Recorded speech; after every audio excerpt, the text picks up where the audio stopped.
신명기 32장 10절에서 12절의 말씀.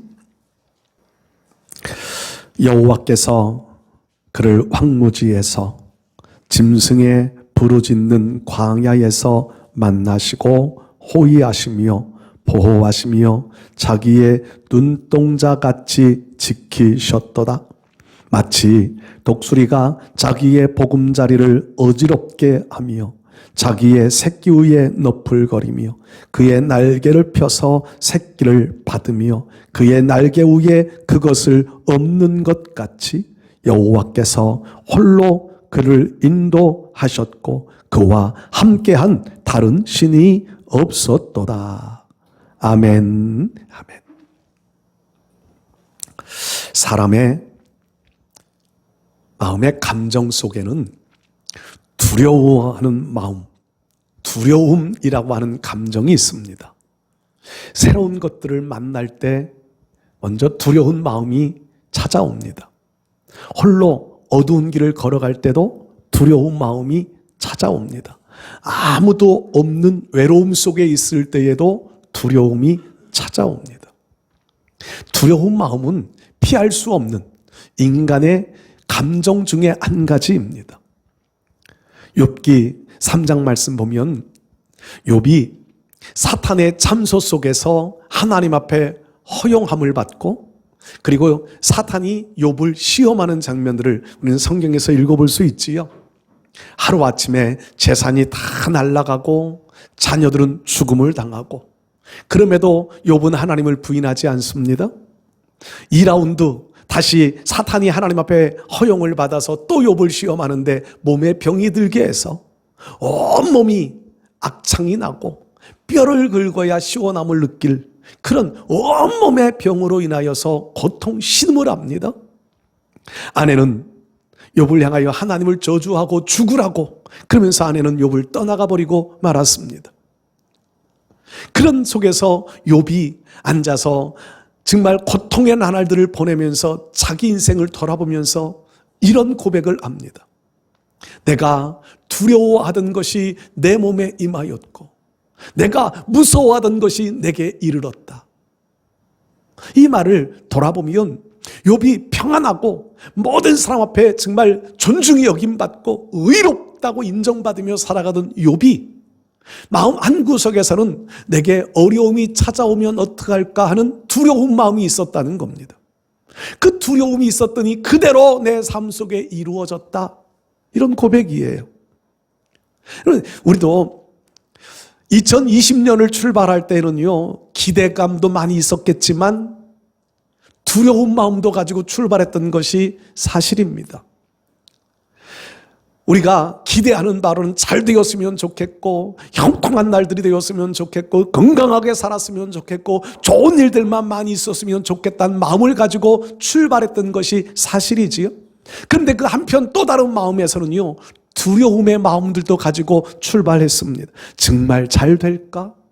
정말 문제들이 해결될까? 정말 우리 삶이 형통할까? 안 되면 어떡하지?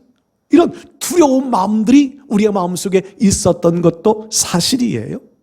그런데 기대감 반, 두려운 마음 반 출발했던 2020년이 어느덧 다 마무리되어져 가는 12월 달을 맞이합니다. 이제 지나온 날들을 돌아보면 우리 삶이 두려워했던 것들도 이루어진 것도 사실이고 기대했던 것들이 성취되어졌던 일들도 사실이지요. 그런데 우리의 마음속에 있는 이 두려움이라고 하는 것 사실 돌아서 보면 아무것도 아니었다고 하는 생각을 가질 때가 많습니다. 시편 77편 말씀 보면 거기에는 이렇게 기록되어져요. 하나님이 나를 잊으셨을까? 하나님이 나를 버리셨을까 하는 이런 두려운 마음들이 시인의 가슴 속에 가득 차 있습니다. 그러나 시간을 돌이켜보면 과거를 돌이켜 생각해보니 그러나 나는 그렇게 두려워했지만 하나님은 그 순간에도 나를 보호하셨다고 하는 신앙의 고백의 내용들이 기록되어져 있음을 읽어볼 수 있습니다. 오늘 우리가 읽은 성경의 본문 신명기 32장 내용은요, 모세가 이제 이스라엘 백성들을 이끌고 광야 40년의 생활을 마감하고 이스라엘 백성들 하나님의 명령에 의하여 이제 요단강 건너 가나안으로 들어가야 되는데, 모세는 하나님 앞에 너는 가나안 땅에 들어가지 못한다고 말씀을 들었습니다. 이제 이스라엘 백성들과 헤어져야 할 순간이 다 된 거예요. 그래서 이스라엘 백성들, 광야 40년을 마감한 이스라엘 백성들을 모압 평지에 모아놓고 모세는 마지막 고별 설교를 합니다. 그 마지막 고별 설교의 내용이 신명기 전체의 내용인데, 그 내용을 세 설교 정도로 이렇게 분류를 하는데, 오늘 32장의 내용, 마지막 모세가 하나님을 향하여서 우리의 하나님 되어주심을 고백하며 찬송하는 그 내용들로 기록되어져 있는 내용들인데, 이 내용들을 보면은요, 모세도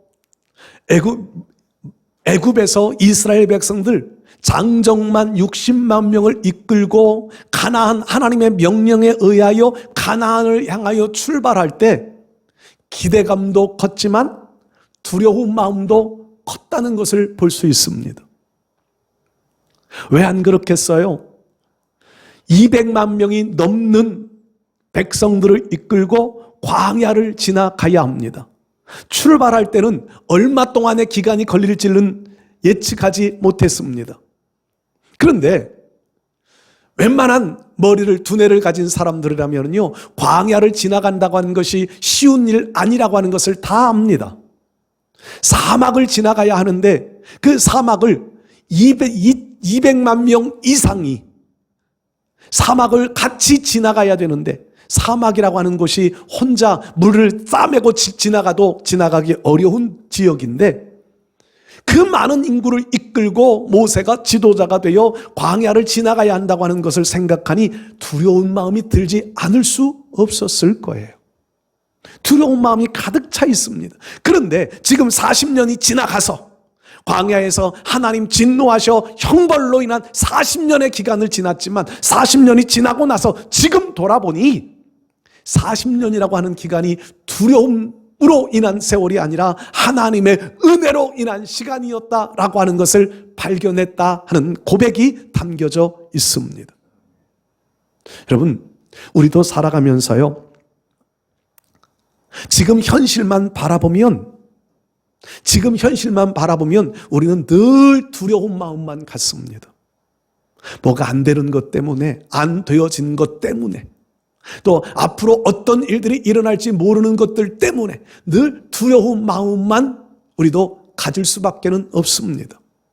그런데 과거를 한번 돌아보면, 미래를 바라보면, 미래는 우리가 아직 지나가 보지 않은 길이라 사실은 기대감도 많지만 두려움이 훨씬 더 많습니다. 그런데 지나온 과거를 돌아보면, 과거의 나의 삶을 돌이켜보면요, 두려운 마음보다 이렇게 이겨왔구나, 이렇게 하나님이 나를 도우셨구나 라고 하는 것들을 발견할 수 있게 됩니다. 그래서 오늘 본문에 읽지는 않았지만 앞에 7절 말씀 보면은요, 옛날을 기억하라, 연대의 연대를 생각하라, 내 아버지에게 물으라, 그가 내게 설명할 것이다, 내 어른들에게 물으라, 그들이 내게 말해줄 거다. 과거에 어떤 역사가 있었는지, 그 과거, 우리의 연대 과거를 돌아보고 생각해보면 그때 우리는 하나님의 은혜로 살았음을 깨닫게 될 것이다. 하나님의 도우심으로 살았음을 알게 될 것이다. 여러분, 여러분들도 살아온 날들을 한번 돌아보십시오. 지금만 보면 정말 혼자 힘겹게 살아온 것 같이 느껴지지만, 살아온 날들을 돌이켜보면 매 순간이 하나님의 은혜였고, 매 순간, 위기의 순간마다 피할 길이 열려져 있었고, 어려운 순간마다 도우시는 하나님의 손길이 있었음을 느끼게 될 겁니다. 다윗은 사망의 음침한 골짜기를 고백해요. 사망의 음침한 골짜기 속에 놓여져 있을 때는요, 정말 그것을 극복해 나가기 정신없어. 하나님의 도우심을 발견하기도 어렵고요, 깨닫기도 어렵습니다.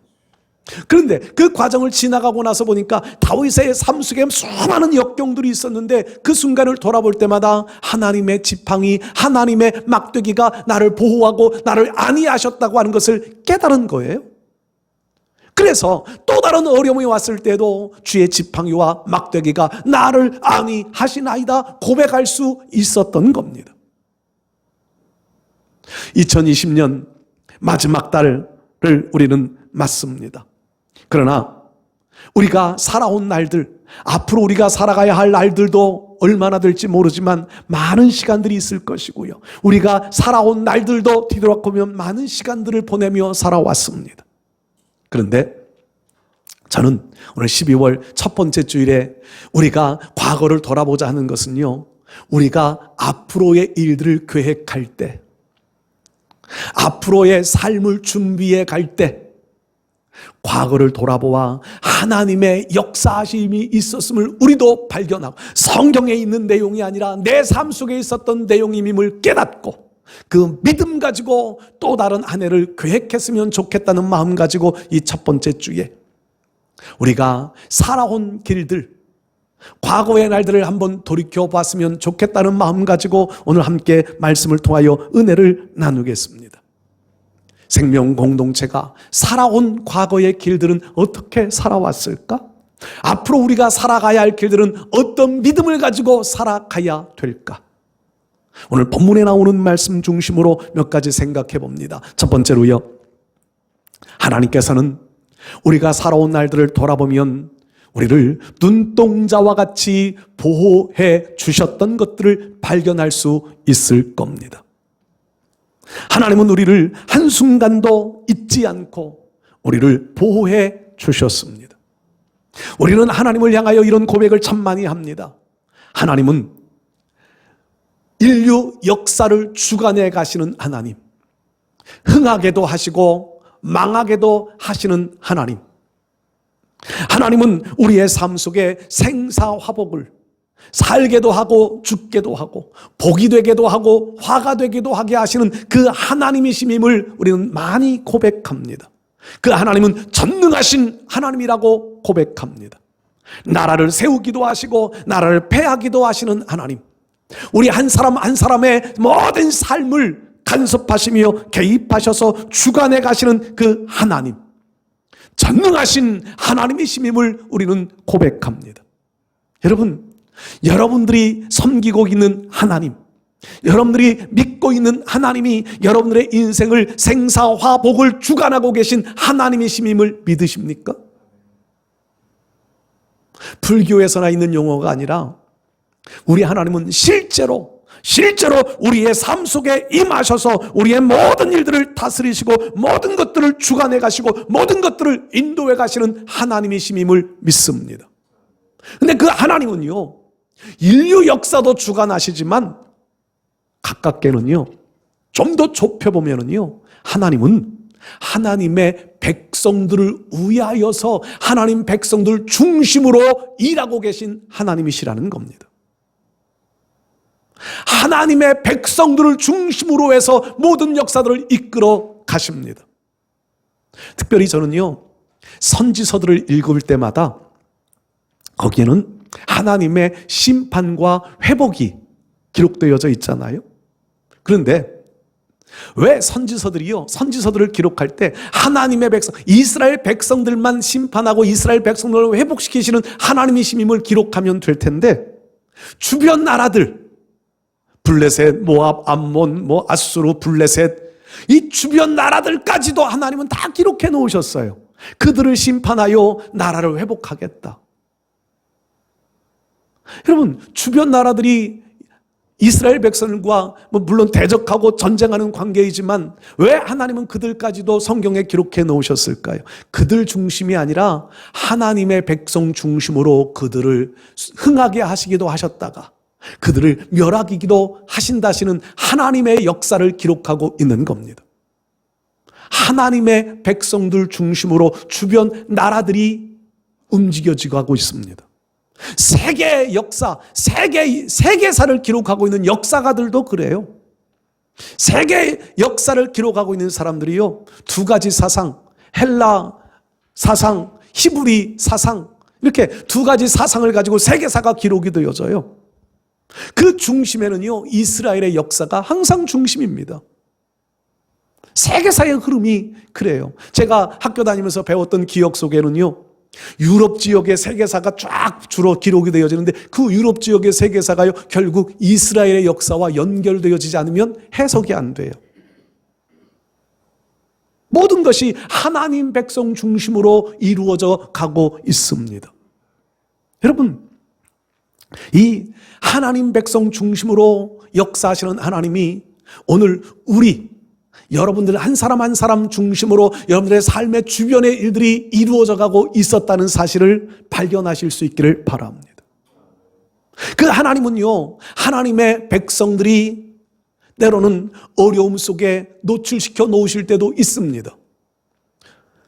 사탄에게 욥을 시험하도록 허용하시듯이 우리가 아픔을 경험하게 하고 시련을 당하게 만드는 어려움 속에 우리를 내어 놓으실 때도 있습니다. 그런데 분명한 것은요, 사탄이 아무리 공격한다 할지라도 하나님께서는 하나님의 백성들을 붙잡아주고 계시다는 겁니다. 여러분들 한 사람 한 사람을 2020년 한 해를 지나오는 동안에도 눈동자와 같이 지켜주셨습니다. 오늘 본문 10절 말씀에 여호와께서 그를 황무지에서 짐승의 부르짖는 광야에서 만나시고 호위하시며 보호하시며 자기의 눈동자같이 지키셨도다. 눈동자같이 지키셨다고 하는 말씀은요, 최우선적으로 지키셨다는 말씀이에요. 우리 눈은요, 자동 보호장치가 여러 개가 구성되어져 있다고 그러잖아요. 자동적으로 눈동자는요, 자동적으로 우리 눈이 보호하게끔 되어져 있어요. 하나님은요, 백성들이 어려움을 당할 때 자동적으로 개입하셔서 우리를 보호해 주십니다. 시편 121편 말씀 같은 것을 우리는 잘 알잖아요. 내가 눈을 들어 산을 보니 나의 도움이 어디서 올까? 나의 도움이 천지를 지으신 여호와에게서로다. 사람으로부터 조금만 도움받아도 힘이 되고요, 사람으로부터 조금 도움받아도요, 길이 열려지는 것 같이 보여지잖아요. 그런데 다윗의 고백은요, 천지를 지으신 여호와께서 우리를 도우시고 우리를 보호해 주신다는 겁니다. 천지를 지으신 여호와께서 졸지도 아니하시고 주무시지도 아니하시며 하나님의 백성들을 보호해 주십니다. 낮의 해가 밤의 달이 우리를 해하지 못하도록 하나님은 철저하게 하나님의 백성들을 지켜주십니다. 물 가운데 지날지라도, 불 가운데 지날지라도 물이 침범치 못하고 불이 사르지 못하도록 하나님의 백성들을 철저하게 지켜주셨습니다. 우리를 이렇게 보호하시며 오늘 여기까지 이르도록 인도해 주신 분이 하나님이시라는 겁니다. 시편 127편에는 그렇게 말씀하잖아요.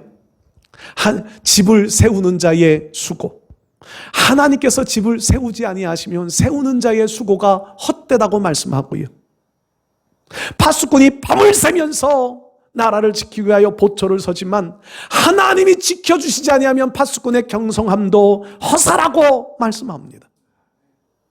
하나님이 내 인생 속에 개입하셔서 눈동자와 같이 나를 보호해 주신 하나님이십니다. 코로나라고 하는 이 어려움 속에서 많은 이들이 살기 힘겨워하고 허덕이며 살아가고 있지만 여러분들 그 속에서도요, 우리가 이만큼 지내올 수 있도록 지켜주신 분이 하나님이신 줄 믿습니다. 수많은 어려움의 순간들, 수많은 아픔의 과정들이 있었지만 그것들을 극복하며 이기며 여기까지 올 수 있도록 인도해 주신 하나님이 오늘 우리의 하나님이신 줄 믿습니다. 우리 사랑하는 성도 여러분들, 하나님은 우리를 눈동자와 같이 지켜주셨습니다. 앞으로도 하나님은 우리를 눈동자와 같이 지켜주실 줄 믿습니다. 내가 잘나서가 아닙니다. 어느 분이 이런 글을 써놓은 것 읽어본 적이 있습니다. 우리의 심장이 내가 심장 보고 너 계속 움직여 뛰어, 그래 혈액을 돌려 명령한 적이 없대요. 근데 심장은요, 내가 자는 순간에도, 내가 살아 움직이는 순간에도, 내가 밥을 먹는 순간에도, 노는 순간에도, 내가 심장을 한 번도 의식하지 않아도 내 심장은 여전히 뛰고 있다는 겁니다. 내가 하나님 앞에 내 생명의 수가 다하여 하나님 앞에 부름받아 가는 그날까지 내 심장은요, 쉬지 않고 뛸 거예요. 하나님의 보호하심이 그와 같다는 겁니다. 우리는 전혀 의식하지 못하지만, 인식하지 못하지만 내 심장은 내 몸을 위하여 여전히 뛰고 있는 것처럼 하나님은 내가 인식하지 못해도, 내가 깨닫지 못해도 매 순간 내 삶 속에 개입하셔서 나를 보호하시고 나를 인도해 주셨다는 겁니다. 같은 맥락으로 이렇게도 글을 써놨어요. 우리가 호흡하는 것, 숨을 쉬는 것. 여러분들 숨 쉬고 싶어서 숨 쉬시나요? 숨을 쉰다고 하는 것은요, 자동적으로 되어지는 일이에요. 자동적으로. 내가 숨을 쉬면 내 폐에서 공기를 유입받아서 내 몸에 유익한 곳으로 계속 공기를, 영양분을 공급해서 내 몸이 건강을 지켜갈 수 있게 합니다. 호흡이 5분만 끊어져도 우리는 뇌사 상태 들어가잖아요. 근데 여러분들, 내가 숨 안 쉬겠다고 인위적인 외부적인 충격이 없이 혼자 숨 안 쉬겠다고 그냥 숨 참고 있으면 숨이 끊어지던가요? 나도 모르는 사이에 그냥 숨이 퍽 하고 숨 쉬어지더라고요. 물속에 오래 참기 들어가 있어서 오랫동안 물속에 들어가 있으려고 그래도요, 내가 못 견디면요 자동적으로 나와요.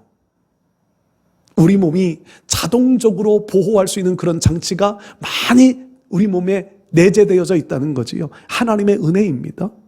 그런데 하나님께서는요, 그와 같이 우리의 삶 속에서 나도 모르게, 나도 인식하지 못하는 사이에 눈동자와 같이, 심장이 뛰는 것과 같이, 호흡하는 것과 같이 우리의 호흡보다 더 가까이, 시편의 고백은 우리의 호흡보다도 더 가까이에 계시면서 우리를 지키시는 하나님이시라고 고백합니다. 이 하나님의 은혜를 꼭 기억하며 살아가실 수 있기를 바랍니다. 두 번째로요, 우리가 살아온 길들을 돌아보면 하나님은 우리를 사랑으로 연단하며 인도해 오셨습니다. 하나님이 우리를 연단해 주셨습니다. 군인들이 군대에 들어가면 가장 먼저 하는 것이 훈련입니다. 군인 정신을 키우기 위한 정신 훈련도 하고요, 육체적인 체력을 단련하기 위한 체력 훈련도 하고요, 질서를 지키기 위한 제식 훈련도 하고요, 총을 잘 다루기 위한 총 사격 훈련, 총검술 훈련, 다양한 훈련들을 합니다. 그렇게 훈련하는 것은 군인다운 군인이 되게 하기 위함입니다. 오늘 성경은 독수리가 자기 새끼를 훈련시키는 것을 소개합니다. 독수리가 자기의 보금자리를 어지럽게 하며 자기 새끼 위에 너풀거리며 그 날개를 펴서 새끼를 받으며 그의 날개 위에 그것을 엎는 것 같이 여러 개로 나루 분류해서 지금 이 독수리가 새끼를 훈련시키는 장면을 모세가 기록했습니다. 새 중에 새인 독수리가 자기 새끼를 훈련시킬 때 이렇게 훈련시킨대요. 독수리의 특징은요, 절벽 높은 곳에 집을 짓는다고 그러잖아요. 절벽 높은 곳에 집을 짓습니다. 나뭇가지들을, 가시덩굴들을 물어다가 집을 져놓고 거기에 새끼를 이제 키워갑니다. 먹을 것을 물어다가 새끼에게 먹을 것을 주면서 새끼를 키웁니다. 보호해가면서 날개로 품어가면서 그 새끼를 양육합니다. 어느 정도 새끼가 크면은요, 이 독수리는 자기가 물어다가 만들어 놓은 집을 헐기 시작한답니다. 집을 가시로 지었던 집이건 나뭇가지로 지었던 집이건 집을 헐기 시작합니다. 새끼는 어리둥절하겠지요. 어느 정도 집을 헐고 난 다음에는요, 이 독수리는, 어미 독수리는 자기 새끼 독수리를 절벽으로 밀어 떨어뜨린답니다. 새끼는 의문도 모른 채로 절벽 아래로 낭떠러지로 떨어져 가면서 떨어져 보지 않으려고 날개짓을 하기 시작하겠지요. 근데 역부족인 거예요. 그냥 절벽 아래로 하염없이 떨어져 내려갑니다. 그러면 어미 독수리는요, 그냥 새끼 죽으라고 그냥 두지 않고요. 위에서 그 새끼 떨어지는 것을 지켜보며 너풀거리고 있다는 거예요. 그래서 새끼 위에 너풀거리며, 그리고 그의 날개를 펴서 새끼를 받으며, 새끼가 떨어지기 직전까지 보다가 독수리, 어미 독수리는 쏜살같이 내려와서 자기 등에 새끼 독수리를 엎는다는 겁니다. 그리고 다시 그 둥지에 올려놓고 또 얼마 있다가 또다시 밀어 떨어뜨리고, 이러면서 독수리는 독수리다운 독수리가 되어져 가는 겁니다. 어미 독수리가 새끼 독수리를 그렇게 정말 어떻게 보면 매정하게 훈련시키는 것이 사랑이 없어서일까요? 미워서일까요? 죽으라고 하는 일일까요? 독수리는 독수리다운 독수리가 되어져야 하기 때문에 그런 훈련을 시키는 줄 믿습니다. 하나님께서는 올해 우리들을 이렇게 연단하며 우리를 인도해 오셨습니다. 하나님은 하나님의 백성들이요, 관상용으로 남아있는 것을 절대로 원하시지 않습니다. 장식용으로 남아있는 것을 원하지 않으십니다. 하우스 안에 화초들을 키울 때는요, 관상용으로 보기 위하여 키웁니다. 하나님은 하나님의 백성들을요, 그냥 지켜보기 위하여 키우시는 분이 아니십니다. 하나님은 하나님의 백성들을 하나님의 영적 군사가 되게 하려고 훈련하십니다. 하나님은 하나님의 일꾼 되라고 우리들을 훈련해 가십니다. 그 훈련의 과정들 속에는요, 우리를 미워서 내어버려 두시는 일이 없습니다. 사랑의 마음으로, 안타까운 마음을 가지고 우리를 보다 더 하나님의 영상을 회복해가며 하나님의 일꾼다운 일꾼이 되라고, 하나님의 영적 군사가 되라고 우리를 모질게, 때로는 우리가 아픔을 당하고 때로는 우리가 슬픔을 당할지라도 모질게 하나님은 우리를 훈련시켜 가십니다. 이 훈련을 잘 받는 사람에게는 하나님이요, 그의 지위에 합당한 자리를 맡겨주실 것이고, 그리고 성경에 약속하신 말씀처럼 면류관을 예비시켜 주시고 하나님의 상급으로 갚아주실 날이 반드시 올 줄로 믿습니다. 그런데 이 훈련에 낙오되어지면은요, 이런 상급, 이런 영광의 자리에 설 수 없다는 겁니다. 장교들이, 군인 장교들이요, 이 모진 훈련을 다 받고 난 후에야 임관을 합니다. 이 훈련에 낙오되어지면은요, 일반 사병으로 다시 돌아가야 되는 거예요. 여러분, 하나님 앞에 우리가 이왕이면 영적 장교의 지위에 설 수 있으면 좋겠습니다. 우리 사랑하는 성도님들, 하나님은 우리를 사랑하는 마음 가지고 연단하십니다.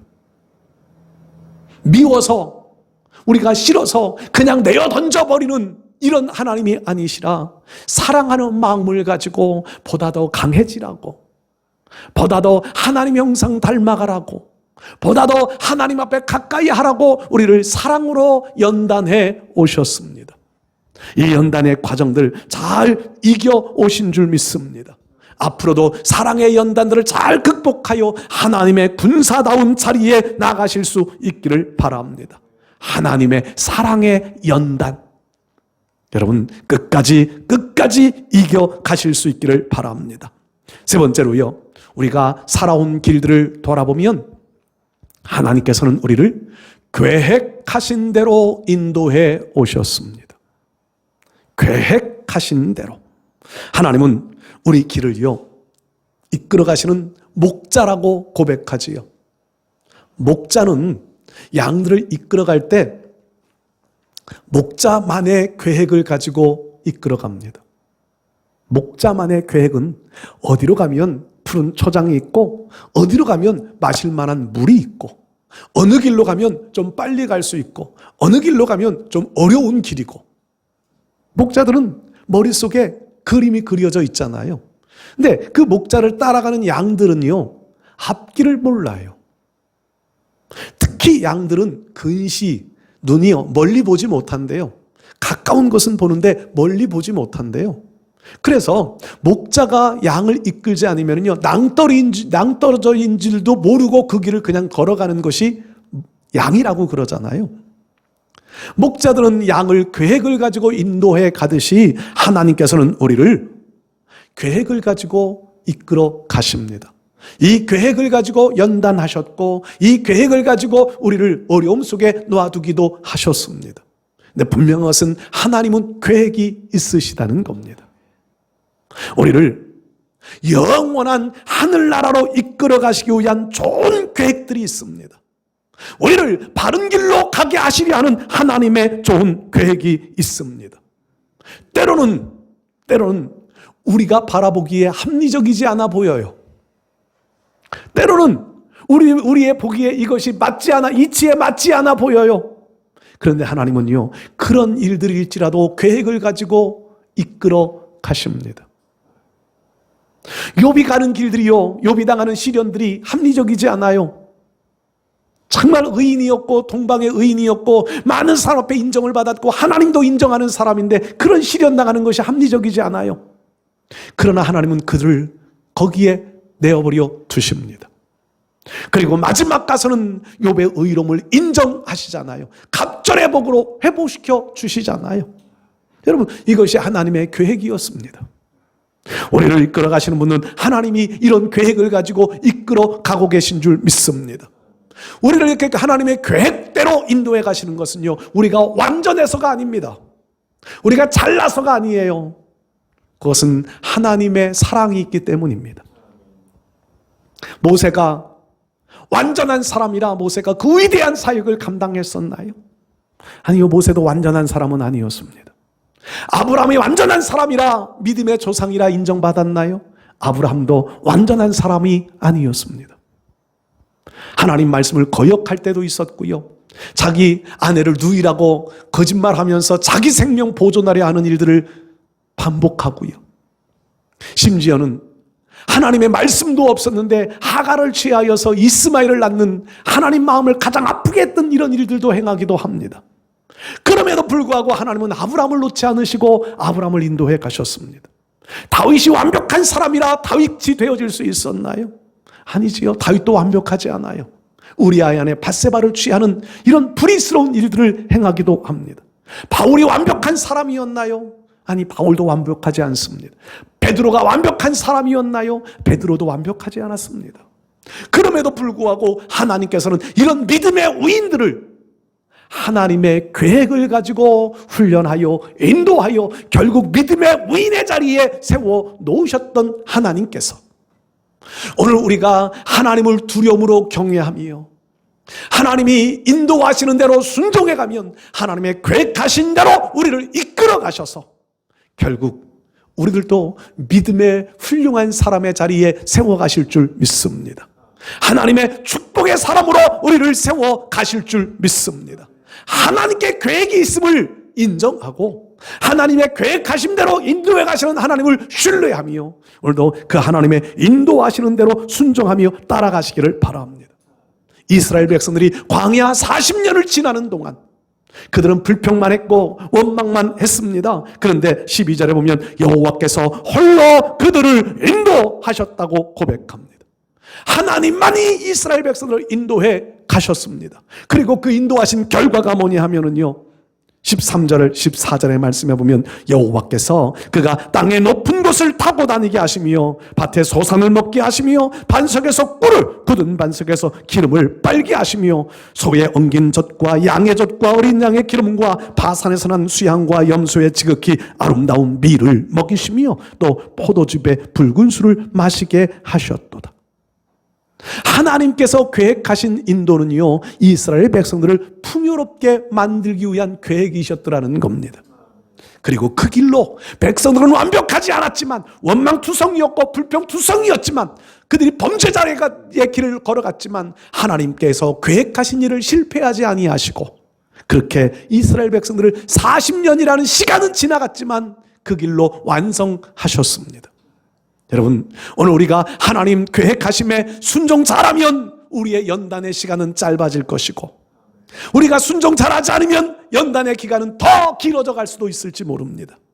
하나님의 계획하신 대로 인도하시는 것을 신뢰하여 순종자가 되어져서 여러분, 우리가 살아온 날들을 돌아보아 이 모든 것이 하나님의 은혜였음을 고백할 수 있다면 우리가 앞으로 살아가는 날들도 하나님은 이와 같이 우리의 삶을 이끌어 가실 하나님이심임을 신뢰하며 그 하나님 말씀에 순종할 수 있게 될 줄 믿습니다. 우리가 살아온 길들은 은혜의 길이었습니다. 우리가 살아온 길은 축복의 길이었습니다. 앞으로 우리가 나갈 길도 축복의 길이 되어질 줄 믿습니다. 우리 사랑하는 성도들, 은혜를 은혜로 고백하며 살아가는 우리 삶이 될 수 있기를 주의 이름으로 축복합니다.